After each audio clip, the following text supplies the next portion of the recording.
나는 64, 군산시장 골목 고깃집 사장이다. 하지만 사람들은 모른다.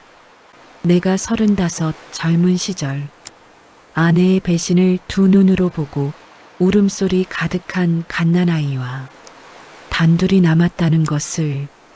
새벽 5시 군산시장 골목 내 고깃집 앞에 서 있다. 문을 열자 어젯밤 손님들이 남기고 간 고기 냄새와 술 냄새가 코를 찌른다. 하지만 이제는 익숙하다. 이 냄새와 함께 산 지 벌써 30년이 넘었다. 불판 위에 눌어붙은 기름때를 닦아낸다. 차가운 쇠가 손끝에 스며든다. 매일 똑같은 일상, 매일 똑같은 하루. 불판을 닦을 때마다 자꾸 그때가 떠오른다. 35살. 내 인생이 산산이 부서진 그 해가. 나는 행주를 내려놓고 의자에 앉았다. 창밖으로 군산 바다가 보인다. 파도 소리가 들린다. 그 소리를 들으며 나는 눈을 감았다. 그리고 돌아갔다. 30년 전 그 아침으로. 갓난아기의 울음소리에 잠에서 깼다. 시계는 새벽 4시. 옆에서 이불을 머리까지 덮은 미연은 미동조차 없다. 여보, 진우 울어. 대답이 없다. 마치 모른 척하는 듯. 나는 한숨을 쉬고 부엌으로 갔다. 분유를 타고 뜨거운 물에 데워 손목에 떨어뜨려 온도를 확인했다. 그래, 아빠가 왔다. 품에 안긴 아들 진우는 젖병을 물자 울음을 멈췄다. 작은 입으로 열심히 젖을 빠는 모습, 까만 눈동자가 반짝이며 내 얼굴을 바라봤다. 그 눈을 보는 순간 나는 알았다. 이 아이가 내 전부라는 것을. 하지만 미연은 아이에게 관심이 없었다. 낮에는 친구들과 놀러 다니고 밤이면 술에 취해 들어왔다. 진우야, 엄마가 힘든가 보다. 우리 둘이 참자. 나는 아이에게 속삭였다. 그때는 몰랐다. 미연이가 이미 얼마나 멀리 가버렸는지를. 어느 날 저녁밤 지갑을 깜빡하고 집에 두고 왔다. 장사 도중 급히 집에 들렀다. 저녁 8시쯤이었다. 현관문을 열며 말했다. 여보, 나왔어. 진우는 잘 자고 있어? 대답이 없었다. 현관에는 낯선 남자의 검은 구두가 놓여 있었다. 내 것도 미연 것도 아닌. 심장이 미친 듯이 뛰기 시작했다. 안방에서 들려오는 미연의 웃음소리, 그리고 남자의 낮은 목소리. 나는 발걸음을 죽이며 문 앞에 섰다. 숨을 고르고 문을 열었다. 그 순간 내 세상이 산산조각 났다. 남자의 손이 미연의 어깨를 훑고 있었다. 술 냄새가 방 안을 채웠다. 그 웃음이 내 심장을 찢어놨다. 다른 방에서는 진우가 울고 있는데 뭐 하는 거야? 내 목소리는 떨렸다. 미연은 벌떡 일어났고 남자는 당황하며 옷을 주워 입었다. 현관문이 쾅 닫히는 소리와 함께 사라졌다. 진우의 울음이 커졌다. 나는 미연을 노려보다 돌아섰다. 아기를 품에 안았다. 진우야, 아빠 왔어. 따뜻한 체온이 손끝에 전해졌다. 그 순간 나는 다짐했다. 세상이 무너져도 이 아이만은 절대 놓지 않겠다고. 한 달 후 우리는 이혼했다. 미연은 마지막까지 외로웠다고 변명했다. 하지만 나는 듣지 않았다. 진우는 내가 키울 거야. 그래도 내가 엄마인데. 엄마라면 아이를 두고 남자와 술을 마시진 않았겠지.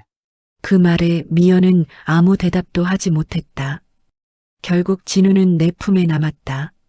그날부터 고된 날들이 이어졌다. 저녁 6시에 가게 문을 열고 새벽 2시까지 장사를 했다. 진우는 가게 안쪽 작은 방에서 자야 했다. 손님들이 고기를 구워 먹는 동안 나는 불판을 닦고 밑반찬을 내고 계산을 했다. 그러다 진우가 울면 달려가서 젖병을 물렸다. 사장님, 아이가 우네요. 네, 금방 조용해질 거예요. 죄송합니다. 손님들 눈치가 보였다. 어떤 이는 이해했지만 어떤 이는 불편해했다. 하지만 나는 포기할 수 없었다. 진우를 맡길 곳이 없었으니까. 밤에 가게 문을 닫으면 작은 욕조에 따뜻한 물을 받아 진우를 씻겼다. 아기는 물장난을 하며 까르르 웃었다. 진우야, 아빠는 힘들어도 너 때문에 버틴다. 아기를 안고 자장가를 부르면 진우는 내 목소리 속에서 곧 잠들었다. 하루하루가 힘들어도 아이의 손을 잡으면 다시 힘이 났다. 아버지, 누군가 나를 불렀다. 눈을 뜨자 진우가 서 있었다. 이제 30살 듬직한 청년이 된 아들이. 언제 왔냐? 방금요. 아버지 또 여기서 잠드셨네요. 진우는 정장을 입은 회사원의 모습으로 서 있었다. 하지만 곧 앞치마를 두르고 능숙하게 불판을 닦기 시작했다. 아버지, 점심 드셨어요? 아니. 김치찌개 끓여드릴까요? 잠시 후 김치찌개 냄새가 가게 안을 채웠다. 돼지고기와 두부가 보글보글 끓는 소리가 따뜻했다. 맛있게 드세요, 아버지. 국물을 한 숟갈 떠먹는 순간 눈물이 고였다. 예전에는 내가 젖병을 물려주던 아이가 이제는 나에게 숟가락을 건네고 있었다. 세월이 이렇게 흘렀구나. 진우야. 네. 고맙다.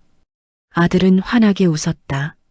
어릴 때 그 웃음 그대로. 저녁 시간이 되자 손님들이 들어왔다. 진우는 손님들에게 고기 굽는 법을 설명했고 나는 반찬을 놓았다. 사장님, 아드님이 참 효자네요.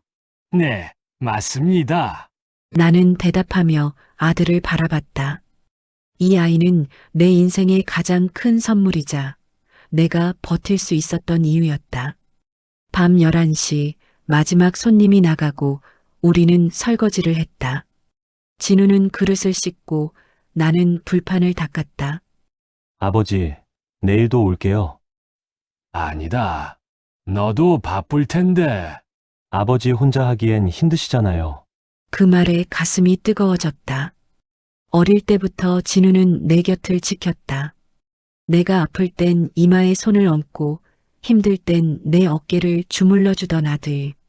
진우가 돌아간 후 나는 혼자 가게에 앉아 생각했다. 고기는 태워도 다시 구울 수 있다. 하지만 믿음은 한 번 잃으면 되찾기 어렵다. 미연이 남긴 상처는 아직 남아있다. 하지만 아들은 내게 새로운 불씨가 되어 주었다. 세상에 배신은 있어도 부모와 자식의 인연은 꺼지지 않는 불이었다. 나는 마지막으로 불판을 닦았다. 내일도 불판 위에 고기를 올릴 것이다. 아들과 함께. 그리고 그것만으로도 충분했다. 64세 내게 남은 건 많지 않다. 하지만 아들이 있다. 세상은 나를 배신했지만 아들은 끝내 나를 지켜줬다. 그래서 나는 내일도 불판을 닦는다. 내 아들과 함께 살아가기 위해.